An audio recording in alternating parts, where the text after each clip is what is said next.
সব পেছনে থাকে একটা না বলা গল্প, আর প্রতিটি পরমাণু পেছনে থাকে নিঃশব্দ বিস্ফোরণ। কিন্তু যদি সেই নিঃশব্দটাকেই কেউ গর্জন করে তুলত। 1986 সাল এক সাধারণ মানুষ গোটা বিশ্বের সামনে তুলে ধরেন এমন এক সত্য যা বদলে দিয়েছিল মধ্যপ্রাচ্যের ভূ রাজনৈতিক বাস্তবতাকে। তার নাম মোরেখাই ভাননু, একজন ইসরায়েলি পরমাণু প্রকৌশলী যিনি নিজের দেশকেই চ্যালেঞ্জ করেছিলেন সত্য প্রকাশের জন্য। আর তার পরিণতি বিচার, বন্দিত্ব এবং ইতিহাসে জায়গা করে নেয়া এক শান্তির গুপ্তচর হিসাবে। নেগেভ মরুভূমির গভীরে, যেখানে তাপ আর নীরবতা ছাড়া কোনো কিছুই নেই, সেখানে দাঁড়িয়ে আছে ডিমোনো নিউক্লিয়ার রিসার্চ সেন্টার। সরকারের মতে এটি ছিল একটি টেক্সটাইল কারখানা, কিন্তু বাস্তবতা ভূগর্ভস্থ স্তরে স্তরে গড়ে উঠেছিল এক জটিল পরমাণু অস্ত্র উৎপাদন কেন্দ্র। কেউ জানত না, না যুক্তরাষ্ট্র না জাতিসংঘ, অথচ দিনের পর দিন সেখানে গোপনে তৈরি হচ্ছিল থার্মোনিউক্লিয়ার যন্ত্রাংশ।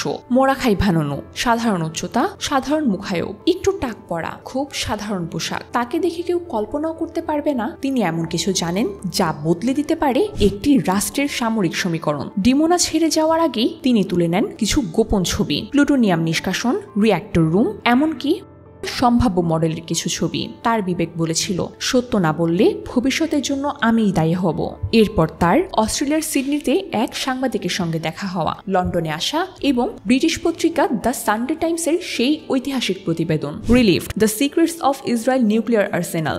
বিশ্ব চমকে উঠেছিল। ইসরায়েল ষষ্ঠ পরমাণু শক্তিধর দেশ, তারা মজুত করে রেখেছে 200টির মতো পারমাণবিক বোমা। ভাননু জানত তার পিছু কেউ নিবেই, কিন্তু যখন লন্ডনে এক নারীর সঙ্গে বন্ধুত্ব হলো সে বুঝতেই পারেনি এটাই হবে ফাঁদ। শেরলি বেন্তোভ, এক হানি ট্র্যাপ। রোমে ভ্রমণের কথা বলে নিয়ে যাওয়া হয় তাকে, ঔষধ দিয়ে করা হয় এবং এরপর গুপ্তচর সংস্থা মোসাদের মাধ্যমে তাকে পাচার করে দেয়া হয় ইসরায়েলে তাকে তোলা হয় বিচারের কাঠগড়ায়। অভিযোগ বিশ্বাসঘাতকতা ও গুপ্তচর বৃত্তি। দণ্ড 18 বছরের কারাবাস। তার জীবনের অর্ধেক সময়টাই কাটে একা নিঃসঙ্গ সেলে। তবুও তিনি বলেছিলেন, আমি বিশ্বাসঘাতক নই, আমি শুধু চেয়েছি বিশ্ব জানুক কি চলছে এর আড়ালে। অবশেষে 2004 সালে মুক্তি পান ভাননু, কিন্তু নয় বিদেশ ভ্রমণ, নয় সাংবাদিকদের সঙ্গে মুক্ত কোনো যোগাযোগ। তার গলায় তখনও ছিল সাহসের সুর। আমি বলিনি ইসরায়েল ধ্বংস হোক, বলেছি ডিমোনা ধ্বংস হোক। এত কিছুর পরও আজও ইসরায়েল স্বীকার করে না তার পরমাণু অস্ত্রের অস্তিত্বকে। তারা এনপিটি চুক্তিতে সই করেনি, তবুও বলে আমরা মধ্যপ্রাচ্যে